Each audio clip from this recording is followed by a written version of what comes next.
किशन और मोहन दो जिगरी दोस्त थे।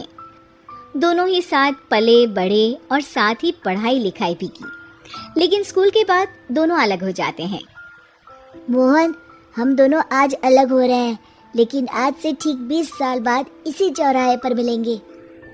दोनों एक दूसरे से वादा करके अलग हो जाते हैं।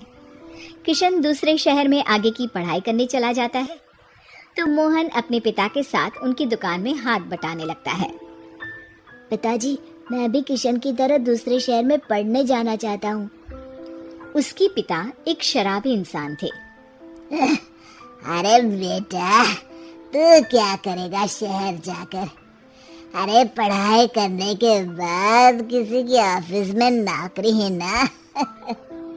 अरे वो तुझसे ढेर सारा काम करवाएगा और बदले में 4 अठन्नी पकड़ा देगा। तो राजा है राजा, अपनी दुकान में बैठ बच्चा।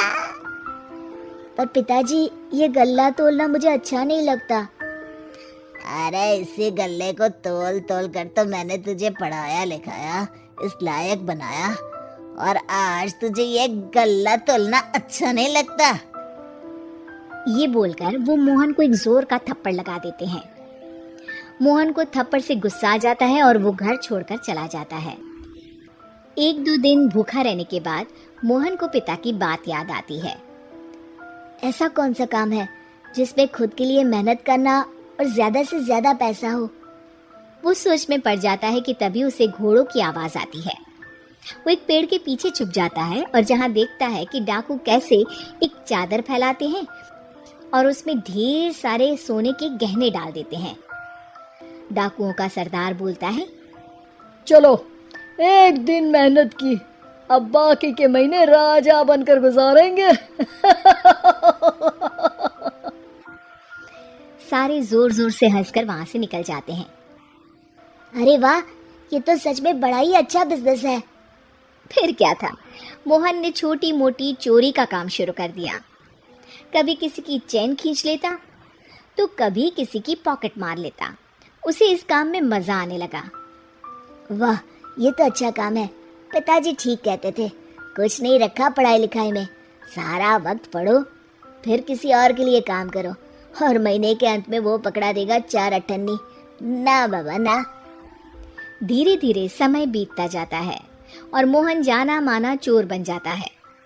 लोग उसके नाम से कांपते और कोई भी पुलिस वाला उसे पकड़ ही नहीं पाता। सभी उसका चेहरा पहचानते, लेकिन वो कहाँ रहता है ये किसी को पता न था। फिर एक दिन वो भी आ जाता है जब मोहन को किशन से मिलने का दिन याद आता है। ओह, 20 साल बाद आज ही का दिन है जब मुझे अपने यार किशन से मिलना है। और फिर वो उस शहर में जाता है और चौराहे में खड़ा हो जाता है। काफी समय तक वो अपने दोस्त का इंतजार करता रहता है, लेकिन वो नहीं आता। मैं भी पागल हूँ, किसे 20 साल पहले की बात याद होगी। कुछ देर इंतजार करने के बाद वो वहां से जाने लगता है कि तभी सामने 2 पुलिस वाले आ जाते हैं और उसे गिरफ्तार कर लेते हैं। मोहन को आश्चर्य होता है कि उन लोगों को मोहन का पता कैसे चला। अब सुनो, तुम लोगों ने अब मुझे पकड़ ही लिया है, तो क्या मैं जान सकता हूँ कि तुम लोगों को ये कैसे पता चला कि मैं यहाँ आने वाला हूँ? उसमें से एक पुलिस वाला मोहन को एक लेटर देता है। मोहन लेटर खोलता है जिसमें लिखा होता है, मेरे जिगरी दोस्त मोहन, मैं जानता था आज दुनिया यहाँ के वहाँ क्यों ना हो जाए, तुम यहाँ मुझसे मिलने जरूर आओगे। आज मन था कि मैं तुम्हें गले लगा लूं, लेकिन फर्ज की दीवार सामने आ गई। 20 साल बाद तुम एक मुजरिम के रूप में मेरे सामने खड़े थे। माफ करना दोस्त, देश के प्रति मेरा फर्ज मेरी दोस्ती के आगे छोटा पड़ गया। मोहन की आंखों में अब आंसू थे। वो चुपचाप वहां हाथों में हथकड़ी बांधे चला जाता है।